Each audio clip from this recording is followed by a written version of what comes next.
పవన్ కళ్యాణ్ గారు 17 సంవత్సరాల శ్రమ కామన్ మ్యాన్ ప్రొటెక్షన్ ఫోర్స్ పెట్టినప్పటి నుంచి ప్రజల కోసం పోరాటం చేస్తున్న పవన్ కళ్యాణ్ గారు ఎన్ని కష్టాలు పడ్డారు, ఎన్ని బాధలు పడ్డారు, ఎన్ని మాటలు పడ్డారు మీ అందరికీ తెలుసు.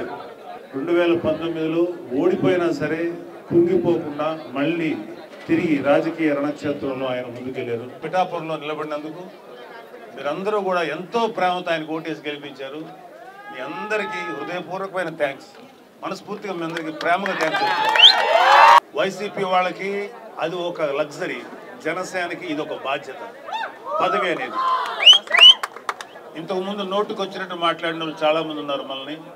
ప్రజలందరూ మనల్ని గెలిపించింది వాళ్ళ శ్రేయస్సు కోసం, వాళ్ళ అభివృద్ధి కోసం, వాళ్ళ మంచి భవిష్యత్తు కోసం గెలిపించారు. కాబట్టి మీరందరూ ఆశించినట్టు మేమేదో మీడియాకి ఎక్కి వాళ్ళని వీళ్ళు తిడతాం అనుకోకండి, మాకు అలవాట్లేదు.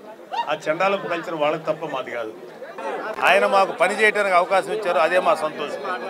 మేము అదృష్టంగా భావిస్తున్నాం తప్ప ఈ క్రెడిట్ అంతా ఇక్కడ గెలిచిన ప్రతి క్రెడిట్ 100% అది జనసేన అని పవన్ కళ్యాణ్ గారికి చెందుతుంది.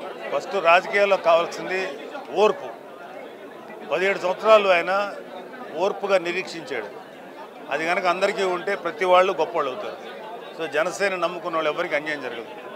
2014 నుంచి ఇంకా అంతకు ముందు నుంచి కూడా ఉన్న ప్రతి ఒక్కళ్ళు ఇప్పుడు దాకా ఉన్న వాళ్ళకి ఖచ్చితంగా మంచి న్యాయం జరుగుతుంది. కాకపోతే ఓర్పుగా ఉండాలి.